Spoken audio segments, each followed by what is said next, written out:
Hold on. Let's start that again. Yeah. My name is Apollo Woods. I'm your host for the Bigger Than Food podcast. We have episode 2.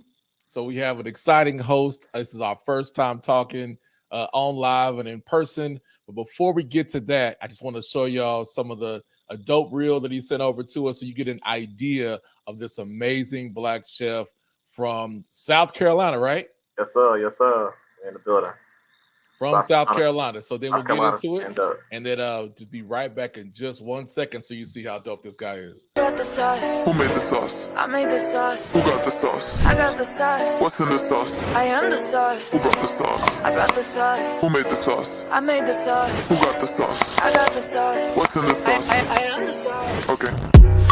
Don't tell me you've tasted anything like this.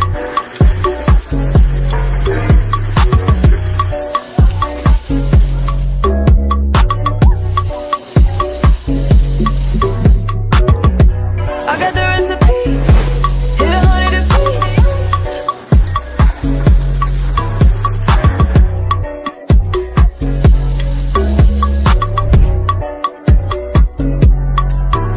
The sauce. I brought the sauce. Who made the sauce? I made the sauce. Who got the sauce? I got the sauce. What's in the sauce? I am the sauce. Who brought the sauce? I brought the sauce. Who made the sauce? I made the sauce. Who got the sauce? I got the sauce. What's in the sauce? I am the sauce. There we go, man. Look, I don't know about y'all. I don't know about y'all, but watching that video makes me extremely hungry. So y'all give a round of applause virtually where you are. You can clap your hands, do what you got to do for Chef Curtis. Come, Chef Curt. Great personality, great food. The guy's doing his thing as a private chef that is now in Oklahoma. I say he's in North Oklahoma City. We're going to claim you in the North Oklahoma City area. So Chef, let the people know who you are. Let's talk about your story and let's get into some of this food journey. So tell people who you are. Gotcha. So, as you stated, my name is Curtis Hopkins, but most people call me Chef Curt. I'm from South Carolina, born and raised. Hometown is Sumter, South Carolina, but I tell people most people would know me for Charleston, South Carolina. That's where I really was able to get started with my business and just really get a lot more exposure. That's where I went to school at the Culinary Institute of Charleston. So that's when I was really introduced to the low country flair, the Gullah Geechee cuisine, and all of the good seafood, the good, like I said, just that whole vibe. It's a different culture out there, and I definitely it needs to be highlighted as much as possible because what they're doing out there is very special. So moved out to North Oklahoma City, as you say, in early August of last year. So I'm still very, very fairly fresh to these Oklahoma streets. Haven't lived anywhere else but the East Coast. So still getting acquainted with this area, but I'm all about just experimenting and traveling. And, I want to ultimately learn as much about food as possible. So super excited to just learn about Oklahoma and surrounding areas and how they do food. That's good, man. All right, let's back up a little bit. So you're from outside of Charleston, and Correct. Charleston would be considered the number one travel city in the United States. A lot happens in Charleston, but there's a lot of rich history, food culture in Charleston. But I'm curious to know, how did you get into food? Like, what is it about? Talk to us about what inspired you about food to want to become a chef and go to culinary school. Okay, awesome. So, long story short, man, I'm gonna keep it as short as possible. But I grew up in a single household, and my mom wanted me to still have a black role model, someone to look up to, a positive figure, while still being, like I said, just being at home while not having my father in the home. And one of those outlets ended up being I'm not familiar if you're familiar with a chef named G. Garvin. He used to have a TV show, Cooking Up with G. Garvin. And I really started watching that. And it just really inspired me to continually try new things. I would take the dishes that he was making and I couldn't afford heavy cream, but I had that 2% milk, whipping that pasta up, he was Right. making shrimp linguine. We had spaghetti noodles, 2% milk, and some chicken breasts in the freezer. So, you know, it just started for me really doing that, just trying to help my mom out. She, like I said, single mom working at a bank, and I just really started to try to have dinner ready for her before she got home. And lo and behold, that actually grew into a passion. Yeah. And quick side note, man, I'm actually, like I told you, I'm actually streaming live from Atlanta right now, Okay.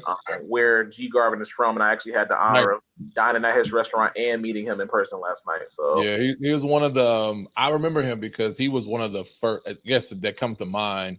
One of the first Black chefs you see on TV, and yep. I'm really big on like promoting Black chefs and Black food and Black culture. So seeing him online was pretty huge because you see him and doing different impacts now. But Yeah.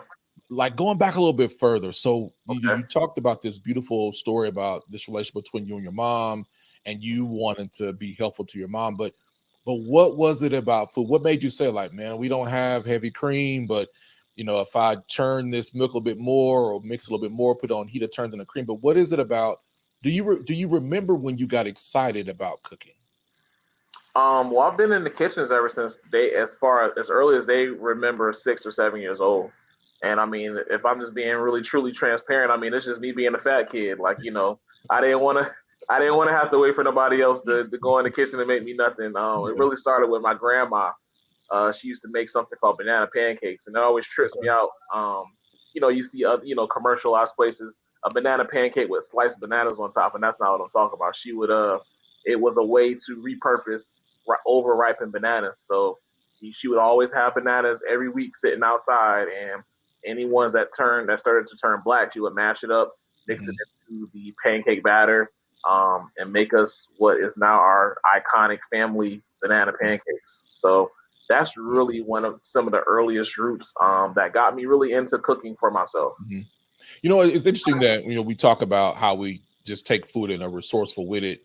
I'm from a large family. My grandma, my grandfather, my mom's side had 12 kids. So the last count, there's like 47 grandkids. So there wasn't a whole lot of food and refrigerator around, and we didn't go grocery shopping a lot. I mean, you really used what you had. Being that you're from low country, like, what is low country? I mean, when I think of low country, I think of like the bottom of something. I'm not really sure exactly what low country really means other than what I've heard and read. So what is low country cuisine coming from the East Coast and the Carolinas? Got you. So low country for me, essentially, if you look it up, it's really just going to specify um, cuisine that's really pretty much used within the Carolinas.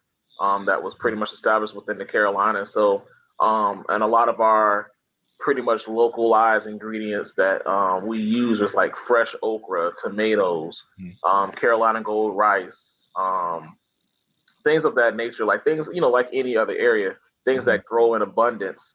So that's what a lot of our dishes are around. Lots of pork in our dishes. With us being on the East Coast, us being pretty much a harbor, everywhere I've lived, I've always been 30 minutes to an hour away from water. So includes a lot of fresh fish, crab, oysters, things of that nature. So what is Gullah Geechee then? Gullah Geechee. So Gullah Because Geechee. I've heard that there was a time period where if you and honestly, and I think about it now, that the term Geechee could be considered offensive, Right. right? But Gullah Geechee is a people, is a culture. It's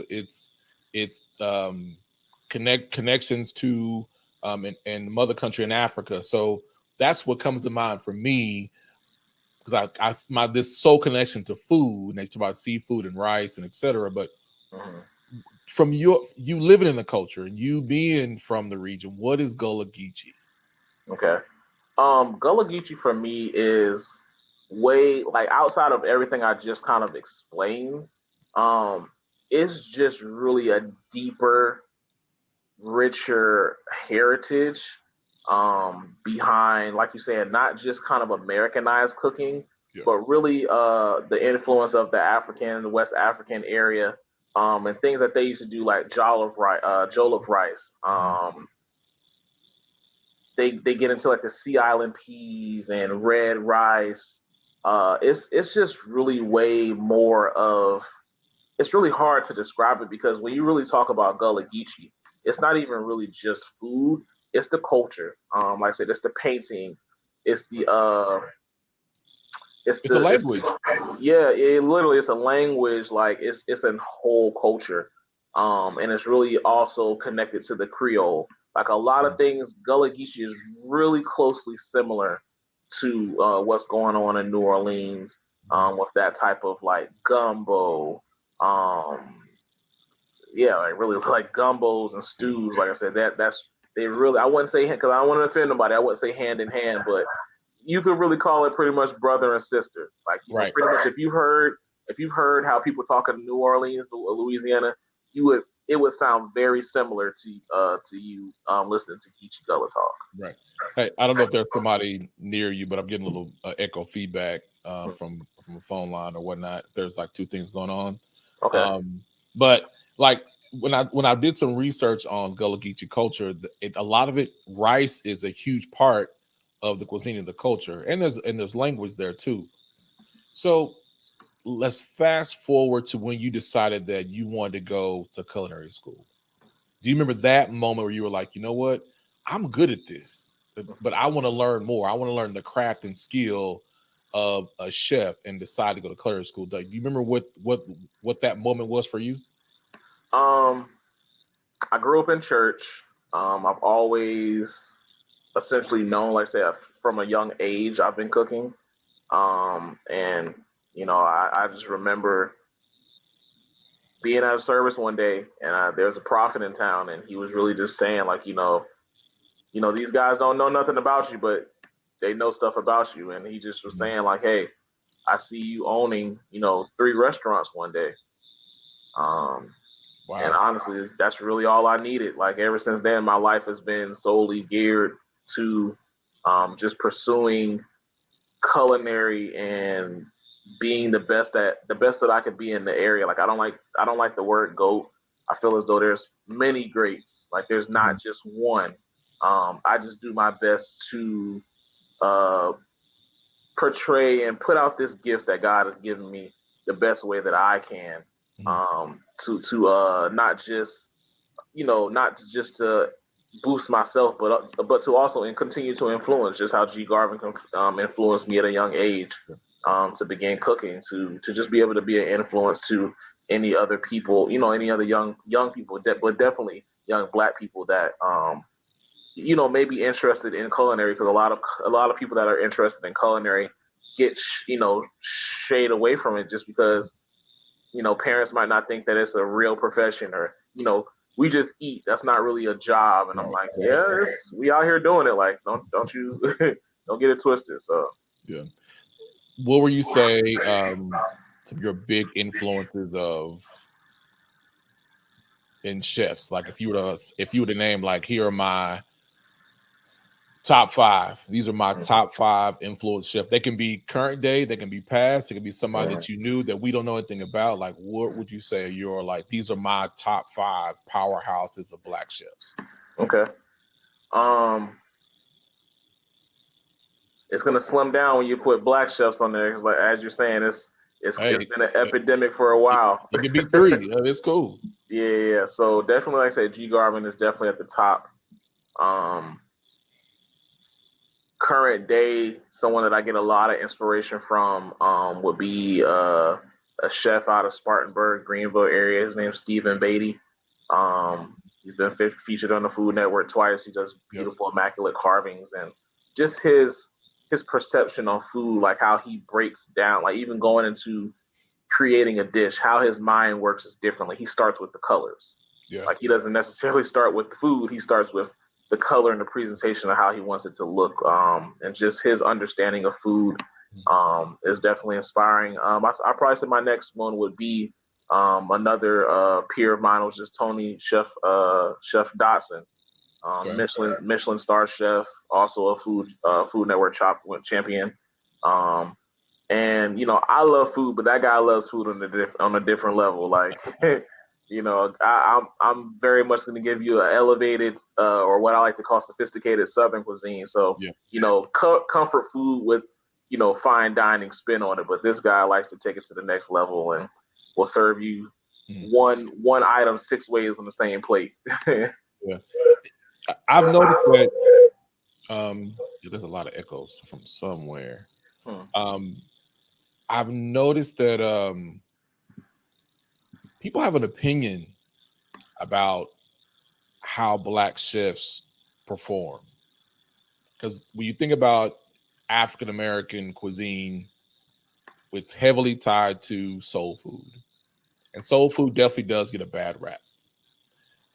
You can't fault the people for taking something that was given to them. Sometimes it was scraps, but then when you Right. further dig into what was given to us on plantations, some of that also came from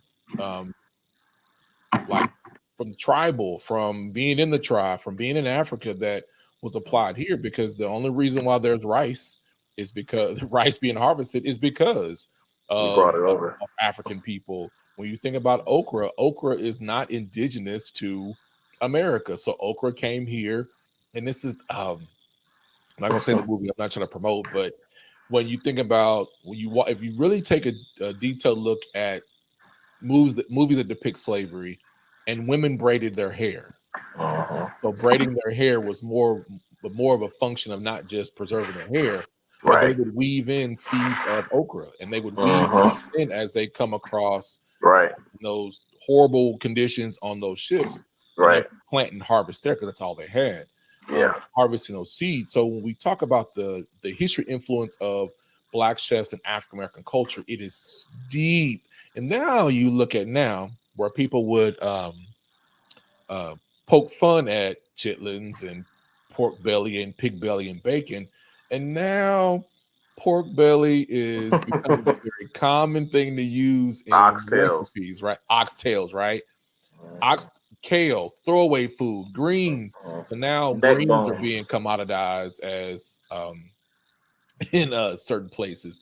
But what is your take on how you've seen the evolution of the perception of Black chefs over the last, let's say the last 5 years? How do you Okay. think the evolution of the perception of Black chefs has evolved, good or bad or neutral? Okay. I think that it's becoming more of a popular trend. It's no secret that, this has not been an industry that we've been, not that we haven't been in it, but we haven't been in the spotlight of it.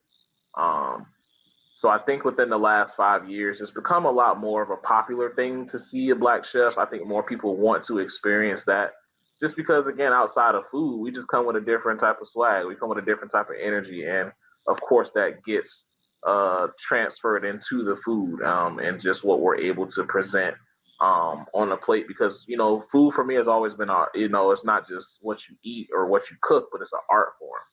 So I think as Black chefs are more introduced into the realm, and like I said, brought into the spotlight, it just brings way more of a cultural difference. Because even though we're all Black, we're all from different areas, Yeah. and what we all bring is a different swag to it. It's a different drip. So, no, I just think that it's definitely headed in a better direction versus in the past, where I feel like it's just almost been like not the look we're looking for. Right. Yeah. It's like we're looking for comfort foods that would change the way they describe the type of food they want. So now you got soul food, then now it's comfort food, and then it's home style, and now they Right. want something savory, or they want something. I'm like, all these different buzzwords that come about. Right.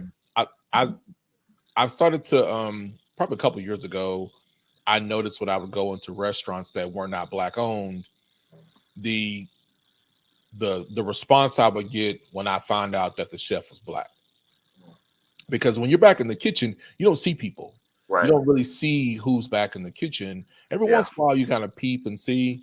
And so I started being intentional about, like, if I saw maybe it was a line cook or a sous chef that was black, I would ask, are there any black chefs or cooks working in the back?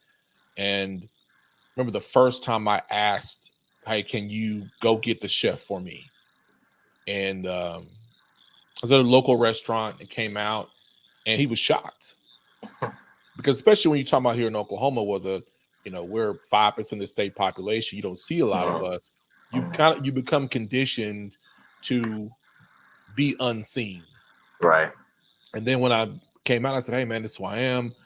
I want to take a picture with you. And it went from shock to like it was that look of someone finally saw me. They were my dishes that people are actually eating. Right.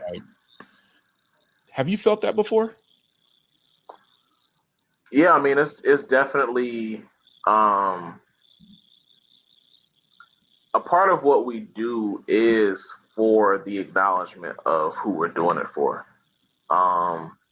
I just recently finished up with an opportunity that I have been in the past couple of months where I just kind of felt that difference. It kind of made me realize what I really want out of this and what I don't, which is, I really want to cook the food that I want to cook, the food that really speaks to me. And not only when I do that, I'm looking for a certain response. If it ain't good, tell me it's not good. But, if I put my heart into this and I know that this is something, which is everything that I do, I'm looking for a certain level of acknowledgement. Not that you got to kiss my tail, but, it's a certain level of appreciation to say like, hey, like you're talented. I can tell that this isn't just a job for you, but this is something that, you've dedicated your life to. You put the time into it. You've sacrificed and you've done what you needed to do to perfect or master this skill that you have. Yeah, I mean, it's amazing to see people respond when they because of media. The perception is everything that we cook is fried and smothered in some gravy or something. Facts. But it's also a whole level of ignorance when you're like, so you mean like black people don't eat sushi? Or you mean like we don't eat sea bass? Or it's not catfish, or there's a steak, or even vegetarian or vegan. Right. The surprise of ignorance that comes upon people's faces, sometimes Right. it's surprising, but how I look at it is it's an opportunity to showcase the skills of black chefs. Correct. So even in our journey and promoting and advocating that my chef is black hashtag, there's a lot of responses that have come with that I've learned to temper my responses because people just haven't seen it. Right. So I get really excited when I find a black chef that's doing great work, that's worked really hard because they deserve to be recognized. So now that you are, well, not now, but you're working as a private chef, what's been the most fun part of being a private chef? Man. And we clarified. I want the people to Okay. understand. Yeah. Like, this is a chef that went to culinary school. No slight on anybody else that went through traditional ranks or didn't. That's not culinary trained. You don't have to be culinary trained to be an amazing chef. Not at all. But to take that next step to go from being culinary trained and to go from there to learning skills and working in different places and restaurants and whatnot, and now becoming a private chef, what has that been like for you in Oklahoma? Okay. You can be honest. Like, this is not like one of those you got to be filtered and you're responsible. Yeah, So politically correct. Yeah, this is not the PC conversation. I got you. No, it's been it's definitely been interesting just to see just the way that the response that I get from people trying my food. I don't think of it, I always think my food is good or however you want to say that, but just the take that people get from, again, like, I'm just not from around here. Like, the things that y'all might be used to, the flavors that y'all might be used to, the techniques that are just here, I'm bringing such a different experience to the table. Yeah. So it's been pretty fun, honestly. I've been more outside of Oklahoma when it comes to private chefing than I have in Oklahoma just yet. Don't seem like there's I can say that the market still has room to grow for a private chef here in Oklahoma. I just don't think that many people, I don't think many people really grasp the idea of what it means. So I've been doing a lot more in Texas. I was just in Missouri the weekend before, cooking for 30 people. So it's fun. I've never been shy or weary away from being a part of like a pilot program, essentially. So yeah, I just kind of feel like that's where, when it comes to Oklahoma, that's where I'm at. Just kind of really teaching people what it means to hire a private chef. Mm-hmm. Yeah, because people will definitely say like, "Hey, I have this budget, and it's like $8 a person." Yeah. Yeah, the cost of food and all that. Like, you don't really need a caterer. What you really need to do is go to a grocery store, get a bunch of party trays, and just swing it at that. So we have a question in the chat, and one of the questions is, what's your favorite dish to make that's quick and simple to learn? I really go with pasta. Okay. Pasta, and I say, I know that's a generic statement, but I'll say Alfredo pasta. Okay. Again, one of those things that I learned from G. Garvin many years ago. Just because whether you have heavy cream, which is going to get it done quicker, and of course make it a little bit more luxurious with the fat content. I've done it plenty of times with whole milk, just to be cost efficient. And so I got to put this out there though. Yeah. Like in my earlier life of dating, they just always make chicken Alfredo. Nice. So it's a common thing. Yeah. And it's kind of like spaghetti. But if there's something else that you think that people may not consider that is simple and easy to make, that's not like your typical like an Alfredo or a spaghetti, but something just that could be really simple to make. And it doesn't even have to be something that maybe it doesn't have meat in it. Maybe it's a meatless meal. What comes to mind? I know I'm putting you on the spot a little bit. Yeah, for sure. When it comes to quick, easy, and effective, I normally will go more towards like Mexican food, honestly. Taco, or either a taco or like a taco salad or a taco dip. That's definitely a favorite of my mom's growing up. She used to make like this layered taco dip, and again, nothing too hard. But also you got to know what you're doing to make it taste good. So right.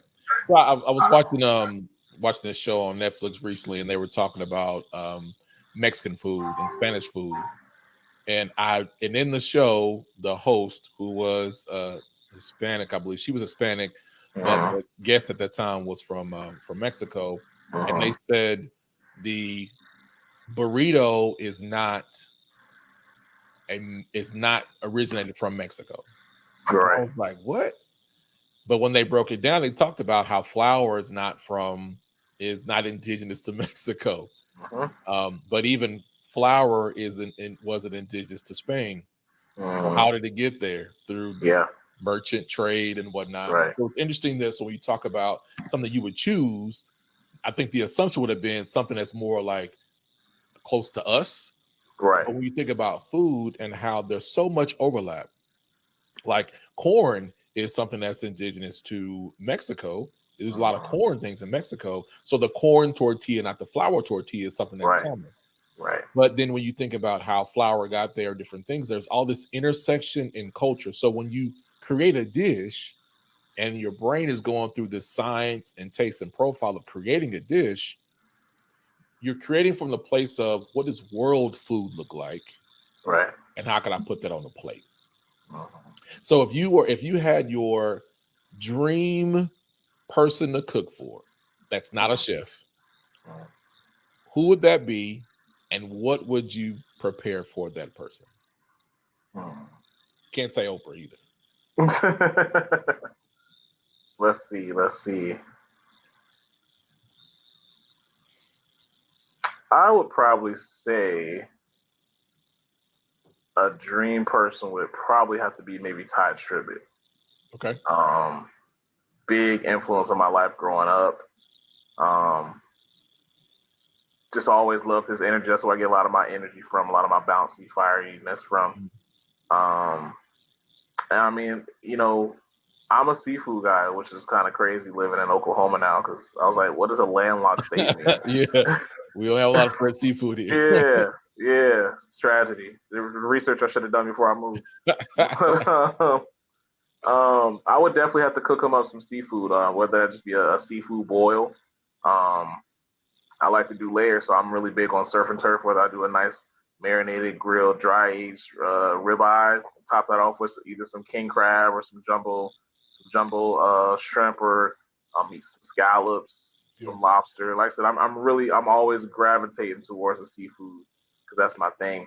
You never beat that with some roasted garlic. I do a lot of pretty much roasted garlic potatoes or smoked Gouda potatoes. Those are just kind of like how flavors that I like to highlight. Yeah. Excuse me. So talk about this seasoning that you have. Okay. So you sent me some. I love it. And I actually let my mom try it, so she loves it too. So you go from your journey as a chef to now having a product. Right. What made you create a seasoning? And it's good. Like it's called Yes Sir. So it really like it's legit. Like it's not. And I'm a big seasoning person. Yeah. So how did you get to the place you're like, I need to have my own seasoning? Man, really just fell upon it. If I'm being completely honest, well, not fell upon it because of course God ordained it, but essentially a couple years ago, I was executive chef over this big company that is from overseas, and they make vans. They produce vans. This plant was so huge that they had 3 different areas. They had the body plant, the paint shop, as well as the assembly shop, plus the admin building. So, young age, maybe 26 years old, I got hired to be the executive chef over that facility. And, this is a 3 plant or 3 all-day shift. They worked 3 shifts, which it never shut down. So I had 3 meal services all day, 5 days a week. And what I quickly learned is this was COVID year that, good help is hard to find. So what I did was I came up with this simple blend. What I love about my seasoning blend is it's really nothing too crazy. It's a lot of what, because of where I, how I come up, what a lot of people use. But God gave me the specific measurements essentially to make it blend perfectly, right? So just really came up with this seasoning blend that I was like, hey, what y'all not gonna do is work me all the time. Like I need this food, because it's a representation of me. Whether I'm there or not, they're gonna look back and say, hey, this is Chef Curt. So I came up with this blend. At that point, it had salt in it. So what I didn't realize, like I said, I did that, left there, and just ended up randomly being like, hey, let me just actually come up with a product, because I've always seen myself as more than a chef. I'm a brand. I'm a business. It's further than food. It goes further than food. So yeah, man, just ended up creating that, and the inspiration for it to take the salt out of it was just, again, knowing my people, knowing our struggles and our most common downfalls is, we mainly struggle with high blood pressure, diabetes, hypertension. These are things that are taking us out of this earth quicker than we need to. So just decided to really like, hey, if I'm going to do this, I never want to be like anybody else. I'm always going to be, cut against the grain. So I'm like, hey, it's enough random, regular seasonings out here. How about I focus on a salt-free line that still allows people to have good food but they can still monitor their health. You don't got to worry about shaking it because you want it to taste better. Yeah. But then every time you shake, that's your blood pressure going up. Yeah. And salt was used in a different way back then. Salt was used in a way to preserve. Right. And the more I started getting into, different seasonings, and when people talk about the reason why they don't choose certain foods or choose to make certain changes in their food taste or their lifestyle is because they feel like they're missing the flavor. Uh-huh. And when I started seeing here comes the low sodium craze and here comes the no salt craze in there, it wasn't so much that I needed to exclude salt from my meals, but when I'm having certain brands of salt that we all use, and I'm Right. layering it on, it becomes more salty, Right. right? And what I love about your seasoning is that I can have all the flavors I need and don't use salt. But even when you look at indigenous cooking, and that's whether it's African people or whoever you talk about as an indigenous cooking, is salt was used to preserve, and they use herbs. They Correct. use simple ingredients. I remember these are the ingredients my grandmother would usually have in her pantry: uh, all seasoning, Mhm. pepper, garlic powder, Mhm. onion powder. Yep. And I That's the think she one. may have had garlic salt too. She probably had 5 different ingredients, Yeah. and that is it. Yeah. And now you look at my pantry, and I probably have, it's an easy 60 different seasonings Right. in the Right. pantry. And one thing that I want to stress in what you said is Katina says, speaking of health, do you cater to vegan dishes or enjoy or dislike? Oh man, Um, definitely. The vegans got to eat good too. What we got to stop doing is punishing people who have decided to discipline themselves through their mouth. Um, and depends on your belief or or your thoughts. Some people might not think, but these are healthier options for people. It gives you longer life. So no, I definitely do not mind. I never mind catering vegan or coming up with vegan dishes. I actually have people that are waiting for me to drop pretty much a vegan cookbook, wanting me to do more vegan content. So, and it's a lifestyle that I'm looking to go towards. It's just, it's tough, but Yeah, it's not, it's I not, think not, not Oklahoma doable. is definitely a meat place, Exactly. and I think when you look at how we eat, I mean, America is a very gluttonous Oh yeah. food culture, Mhm. so meat wasn't always a part of every meal. Right. And then at the same time, in my familiarity with vegan restaurants and chefs, it's the how do I say, sometimes there's shame from the vegan community for not being vegan that makes Right. it difficult for folks to transition. So we take food shame and guilt out of food itself, Mhm. then we have a better relationship with food, because food is supposed to give us the energy that we need to do to live our lives, not the other way Correct. around. But going back to the business part, you said that you're a business and you have a brand, and so you're very intentional with how you produce your content and showcase yourself. You have a seasoning line. Do you think, our first question, um, do you think that's something taught in culinary school or in the restaurant space, of how to actually become a brand, as a business, as a chef, and the multiple ways to do that? Because it seems like the product lines are, to me, it's probably 20, 30 years old in terms of chefs and product lines. But do you think that's something that's starting to be taught in culinary school, or outside of culinary school, in becoming a brand or a business as a chef?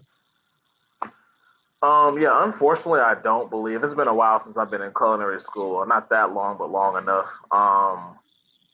And when I was going through, I feel as though the culinary education industry is more in the business of creating more workers. They're looking to create um, pretty much people to work the line. Mhm. Um, and of course, you gotta be chefs, but what I do, a private chef, caterer, that's not really what they're educating you on. Being independent, again, being a brand, Mhm. which again means more than food. Yeah, I'm Chef Curt, but people know that that comes with more than just, oh yeah, I can buy food from this guy.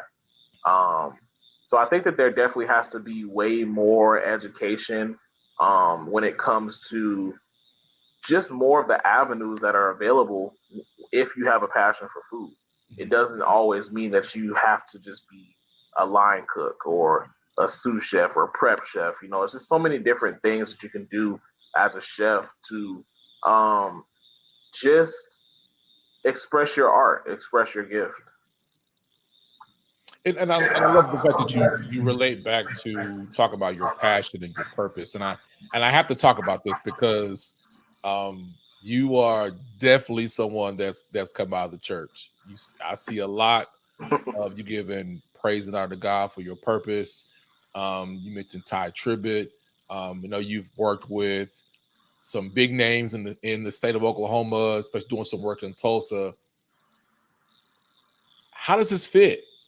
Where does food and your love of God and being a follower of Christ, how does that fit? Because I'm just gonna say it. So for me, when I say our mission's bigger than food, it's not about getting people butts and seats in the restaurants. Right. The only reason I'm doing OKC Black Eats is because December 26, 2018, God said I wasn't going back to work and I'm going to do this. No one was doing this work that I'm doing here then. Nobody was doing that. Right. And I think sometimes it seems that people shy away from acknowledging where their gifts come from and why they do what they do and the blessings that come from pursuing your purpose. Right. So how did food and your faith in God, how did they come together? How did food become your ministry for what you do? Awesome. No, I love this topic.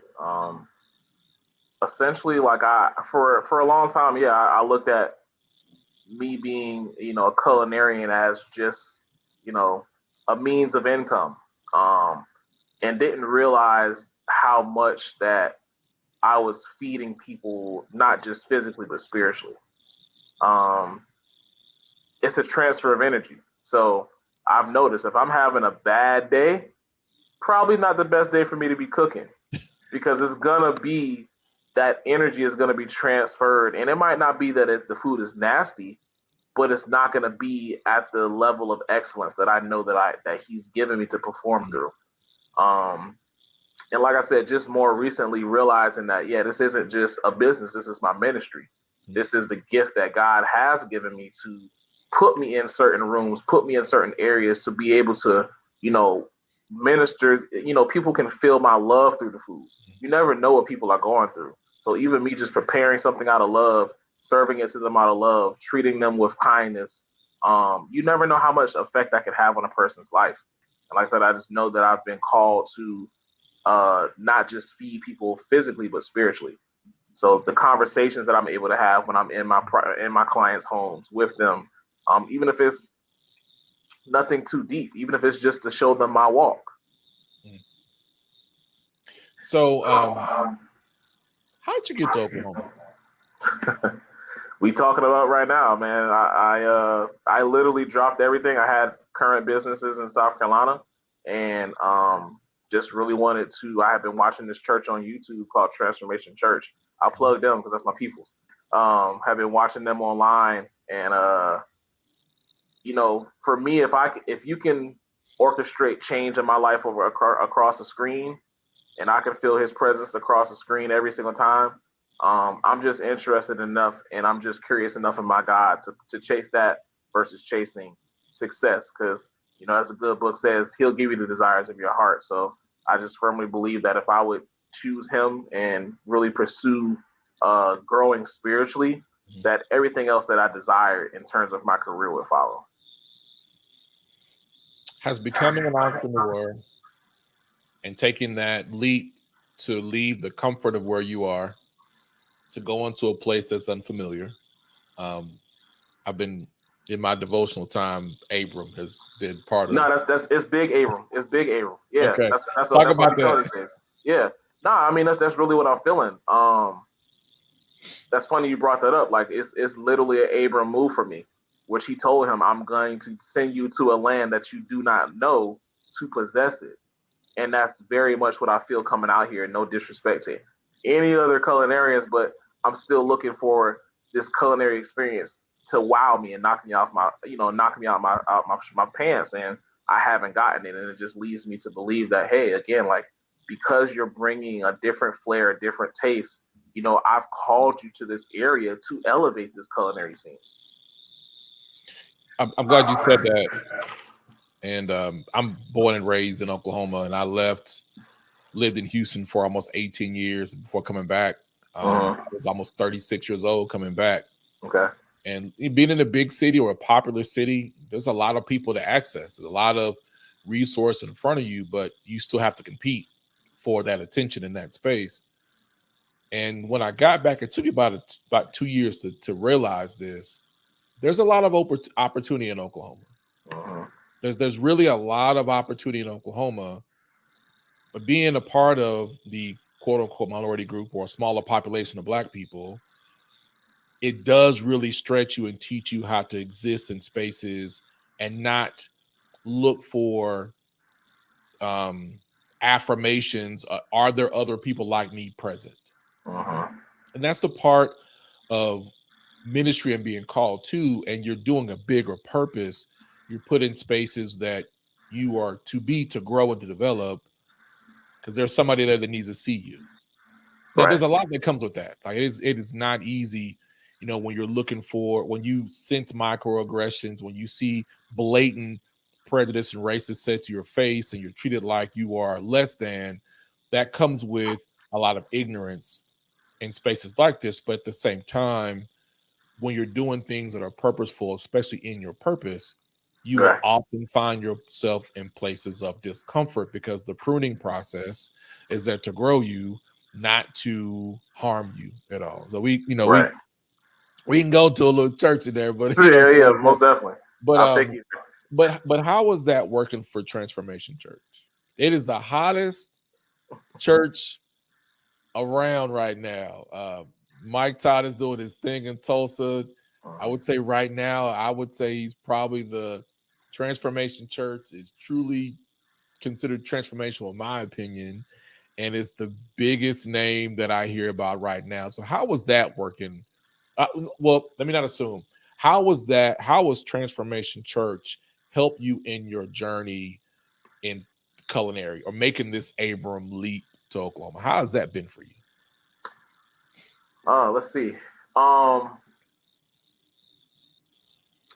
It has been a stretching process. I mean, no one in the entrepreneurship world can say that it's easy. I don't think that you could be an entrepreneur and not have faith. You just might not be calling it faith, but you have to have a bit of crazy faith in order to walk this life as an entrepreneur. What I respect and honor about the man and God that I'm under and Mike Todd at Transformation Church is that he doesn't teach feel good messages. He teaches sermons that really challenge you as an individual to grow. And if you want to grow, if you want to be successful in business, you have to grow. You cannot do things. You can't always continue to do things that you've always done. You have to be made new. You have to be transformed. You have to be transformative, and also self-aware of what is going on around you. You have to know what the atmosphere is. Not that you conform to the atmosphere, but you must know what is going on and what's conducive so that you can, again, if you're in that mindset, continue to grow. So Michelle Dedman said, what advice would you give someone who is starting or finding their footing in the culinary world? Let's see.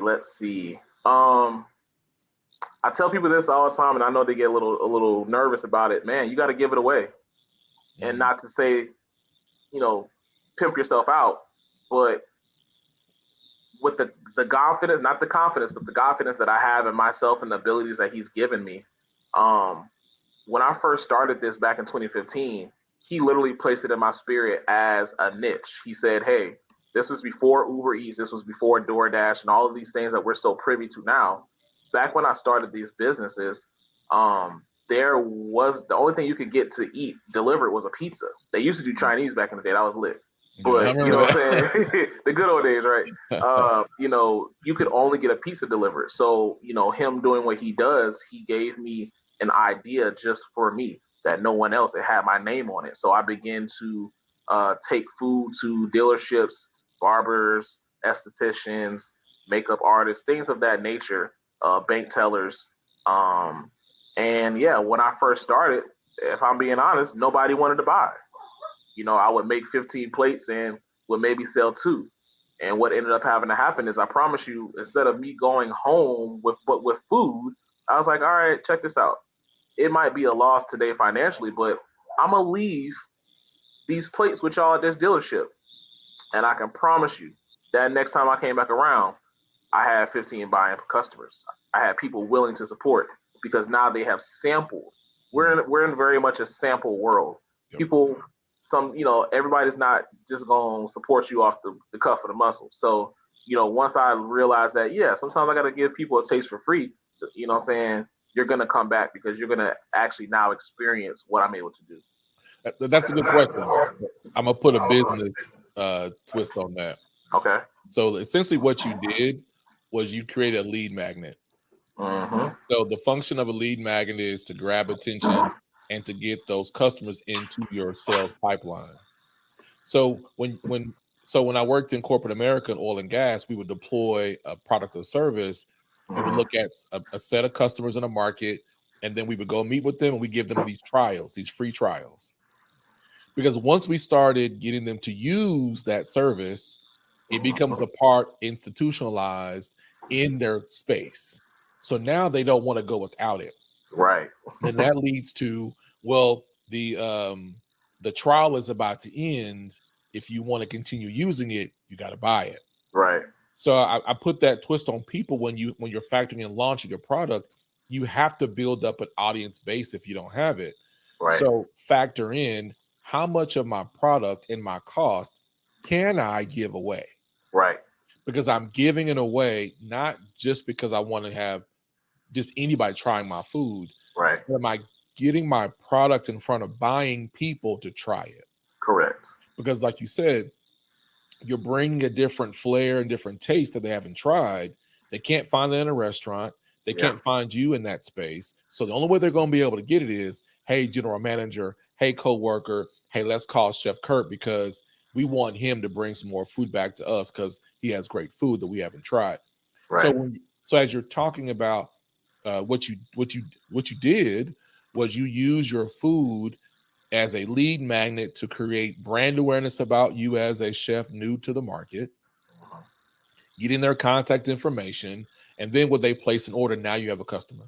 Correct. Now that turnaround depends on how fast you want to go back and visit that place. But the key is you knowing that you have a great product that tastes good and you put enough sample that you can afford in front of them. So I think that was a great way for someone who wants to try. And then I would take it a step further for those who want to dive into whether it's culinary world or anything else. Right. You have to get the technical ability. Oh, yeah. You have to learn about packaging. You have to learn about presentation. If you don't like people, you can't sell anything. You can't. The only reason why you can get customers is you have to be able to sell something. Right. So there are free resources, whether it's at a tech center or finding a mentor or just asking a lot of questions because you're going to be on this constant journey of learning something new. Correct. So that's definitely great advice for someone who is trying to get into the culinary world or launching a product or service. You got to factor in how much of this can I give away to create new customers. Right. And as we start to wrap this conversation up, and I definitely appreciate you taking some time while you're on vacation in Atlanta. Yes, well, no, folks from Atlanta don't say the T; they say Atlanta. Oh yeah, they don't say the first T. Atlanta. Yeah. It's Atlanta. Atlanta. So, what is next for you?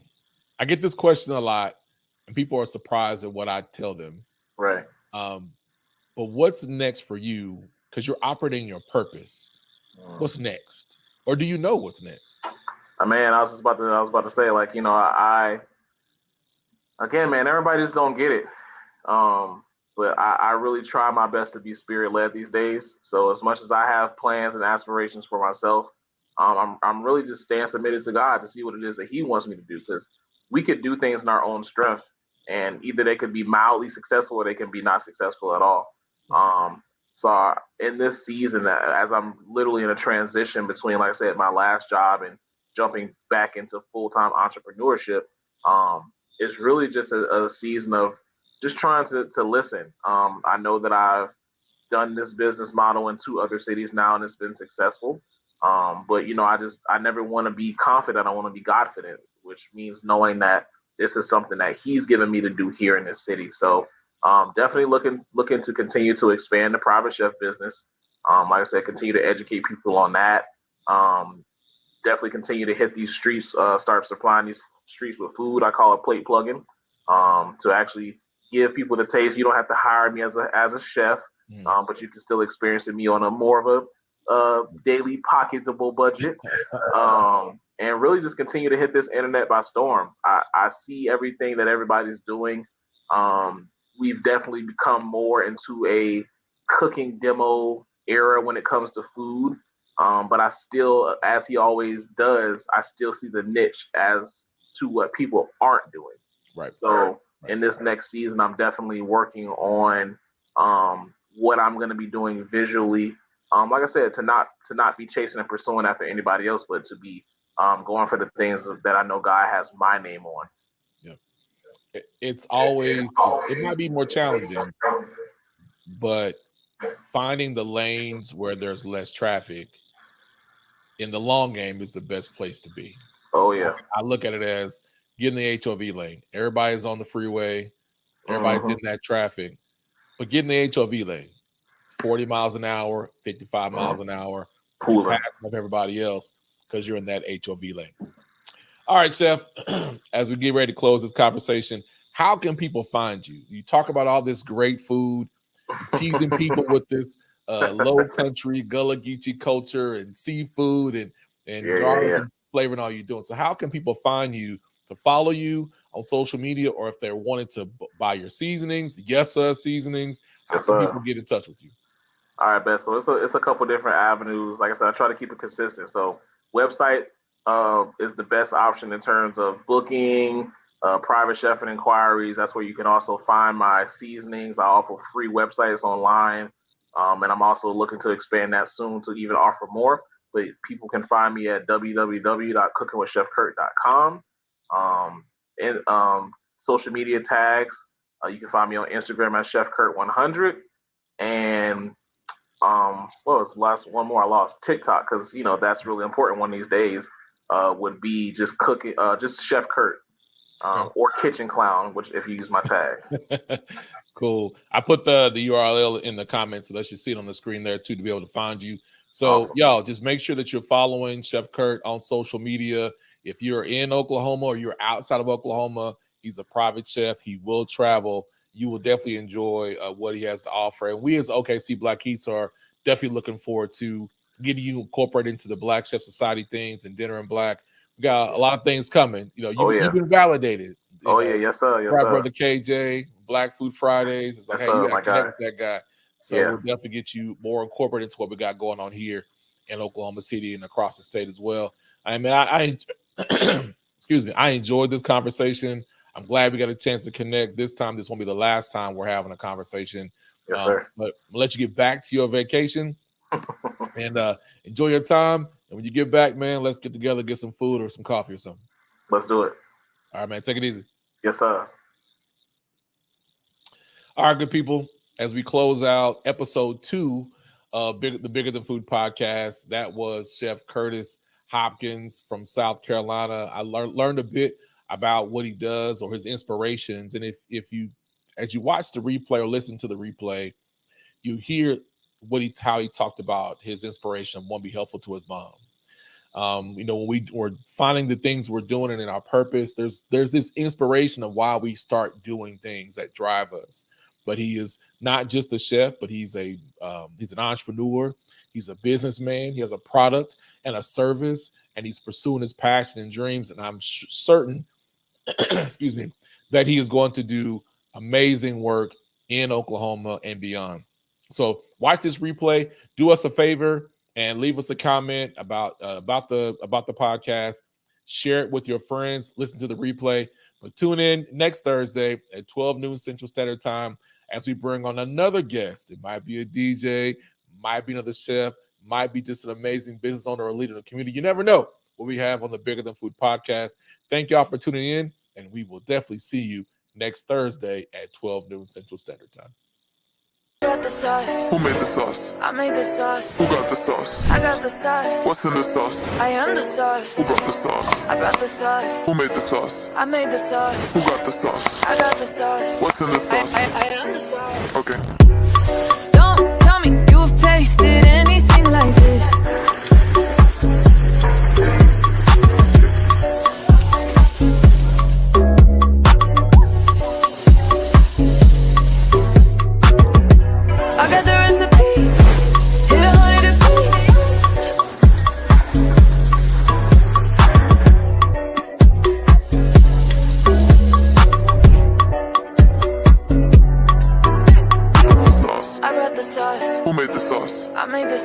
got the sauce? I got the sauce. What's in the sauce? I am the sauce. Who brought the sauce? I brought the sauce. Who made the sauce? I made the sauce. Who got the sauce? I got the sauce. What's in the sauce? I am the sauce.